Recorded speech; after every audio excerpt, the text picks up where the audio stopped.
Como nos contó recién Martín, el tema de la judicialización de la restitución del impuesto a las ganancias fue un poco el debate del día, ¿no es cierto?, en el Congreso. Pero ¿por qué fue el debate del día? Porque esto implicaría una ola de amparos, reclamos judiciales, principalmente de los sindicatos y también de algunas agrupaciones peronistas. De hecho, Sergio Palazzo de la Bancaria fue uno de los que adelantó que va a haber una serie de amparos y judicialización al impuesto a las ganancias, con el argumento de que el Senado rechazó ese capítulo, esa ley, ese artículo del capítulo fiscal y que no cuenta con la aprobación de las dos cámaras.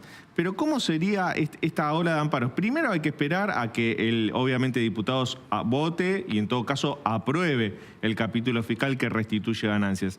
Luego hay que esperar que el Poder Ejecutivo promulgue la ley si se convierte en ley. Y finalmente hay que esperar que la AFIP reglamente e indique a los empleadores cómo tienen que hacer la retención del impuesto a las ganancias. Recordemos que el nuevo mínimo no imponible sería para trabajadores solteros a partir de salarios brutos de 1.800.000 pesos y para trabajadores casados con hijos a partir de salarios brutos de 2.200.000 pesos. Esa reglamentación de AFIP no va a llegar hasta los primeros días de julio, así que va a haber que esperar para ver cómo se reglamenta y luego seguramente va a venir la ola de juicios.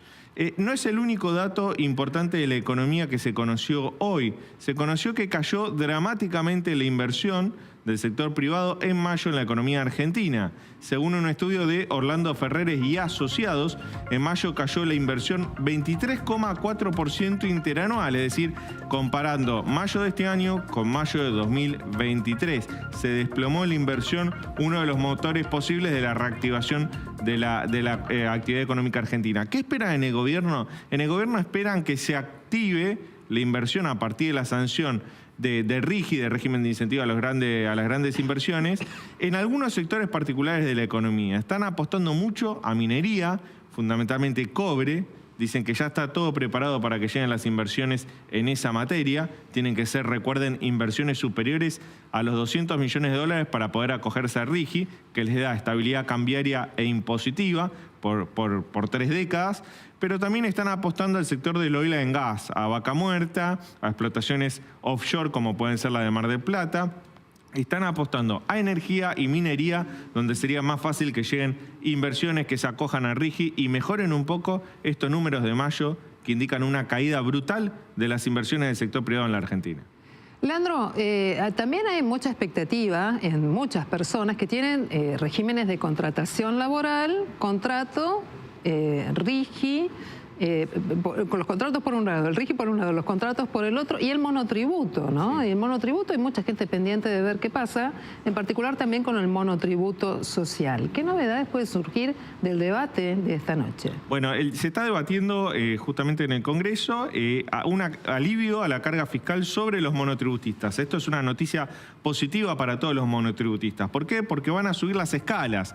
Recordá que el proyecto tiene un aumento del 300% de los límites anuales de facturación, aumentos también de las cuotas mensuales que van a tener que pagar los contribuyentes y una actualización semestral según el IPC de las escalas. Pero lo más importante es el primer dato, el aumento del límite de facturación. Recordá que si vos estás en una categoría del monotributo, por ejemplo la inicial, la A, y por efecto de la inflación, que el año pasado fue 211%, te excedes de tu límite de facturación, bueno, la AFIP te recategoriza de oficio y pasás a la categoría B. Lo que estaba pasando con muchos contribuyentes es que se iban de la última categoría de monotributo y la AFIP forzosamente los pasaba a régimen de autónomos, donde tienen menos facilidades y tienen que tributar muchísimo más. Entonces esto es un alivio fiscal para los monotributistas, algo que estaban esperando y que es una noticia positiva en caso de que los diputados aprueben la ley de bases y el capítulo fiscal.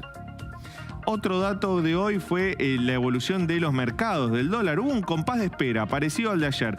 Dólar planchado, mercados esperando a ver qué se vota en el Congreso, pero también demandando otras medidas económicas. ¿Qué pasó con el dólar? El blue bajó 0,73%, cerró en 1.355 pesos. El MEP se mantuvo planchado, estable, 1.331 pesos en la punta vendedora. Y el contado con liquidación aumentó poquito, 0,3%. Hubo una caída de las reservas del Banco Central Central, y eso sí fue un dato preocupante, tuvo que vender 85 millones de dólares por más demanda de los importadores.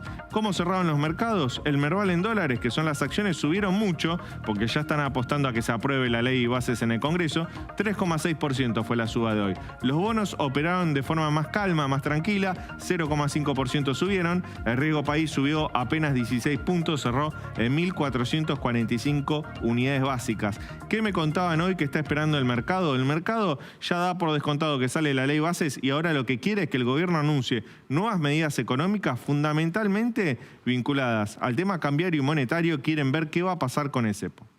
Muy bien, nosotros por supuesto estamos pendientes de este tema, sobre todo este último punto. Te vamos a traer en un ratito nada más algunas novedades y son muy importantes, así que atención con ese dato.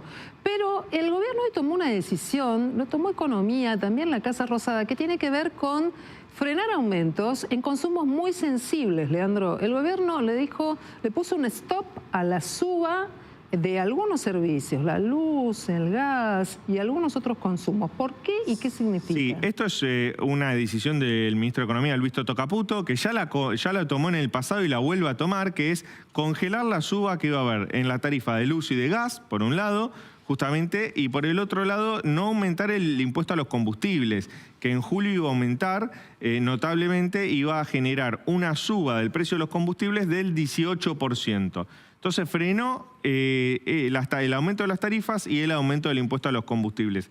¿Por qué? Porque el objetivo central de este gobierno es continuar con el proceso de desinflación, y en el gobierno estaban viendo que en junio la inflación iba a ser superior que en mayo.